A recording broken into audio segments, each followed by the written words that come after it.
Wiġbu mhux ħatja żewġ żgħażagħ ta' 16-il sena li tresqu l-qorti akkużati bil-kassenju li seħħ fil-Belt Valletta nhar is-Sibt li għadda. Bil-Maġistrat Donatella Frendo Dimek tiċħad it-talba l-libertà proviżorja. Bl-akkużati jittieħdu fil-faċilità korrettiva l-minuri Jors minflok fil-faċilità korrettiva ta' Kordin.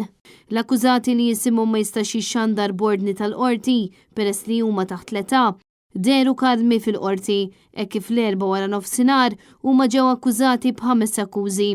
Dik li fil-21 ta' Jannar li għadda l-ħabta tal-10 ta' filgħaxija fit-triq il-Merkanti fil-Belt mingħajr il-ħsieb li joqtlu ikkaġunaw ferita gravi fuq żagħżugħ ieħor.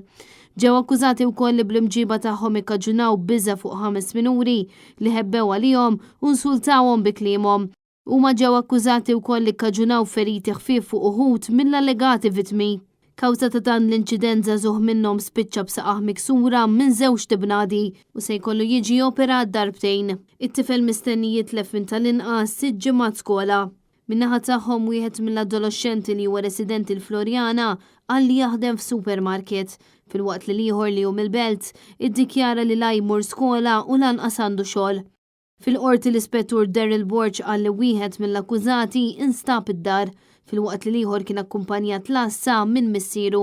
Il-prosekutur Kevin Police irrimarka li t-tnejn li huma ma kkoperawx u li wieħed minnhom uża kliem baxx u dispreġjattiv filwaqt li jirreżista l-arrest.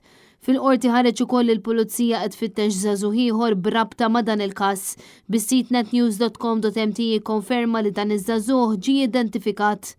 L-imputati kellhom jitresqu fis-sija ta' wara nofsinhar iżda l-każ ittardja wara li l-Ispettur Kevin Police informa lil qorti li l-akkużi kienu għadhom ma ġewx irrappreżentati fir-reġistru tal-qorti minħabba nuqqas ta' staff. Il-qorti preseduta mill-Maġistrat Donatella Frendo Dimek irreaġixxiet għall-aħbar b'diżappunt u qalet li se tkun qed tikkomunika mal-kap eżekuttiv tal-qorti. Minħabba li għandhom 16-il sena żgħażagħ ġew akkużati bħala minorenni, jiġifieri se jaffaċċjaw pieni mnaqsa jekk jinstabu ħatja.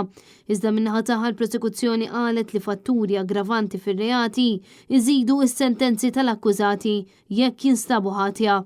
Il-każ dan ftit mhux ħażin peress li l-ewwel kien hemm kontestazzjoni minħabba l-validità tal-arrest, bil-prosekuzzjoni u d-diviża jagħmlu l-argumenti tagħhom filwaqt li wara saru l-argumenti dwar il-ħelsien mill-arrest fejn punt li tqajjem kien li l-akkużati qatt għandhom 16-il sena u għalhekk huma taħt l-età. Il-qorti insistiet li ma taqbilx mal-liġi kif inhi għaliex persuna ta' 16-il sena tista' tivvota, toħroġ għall-kunsill lokali, tiżżewweġ u iżjed tibda negozju.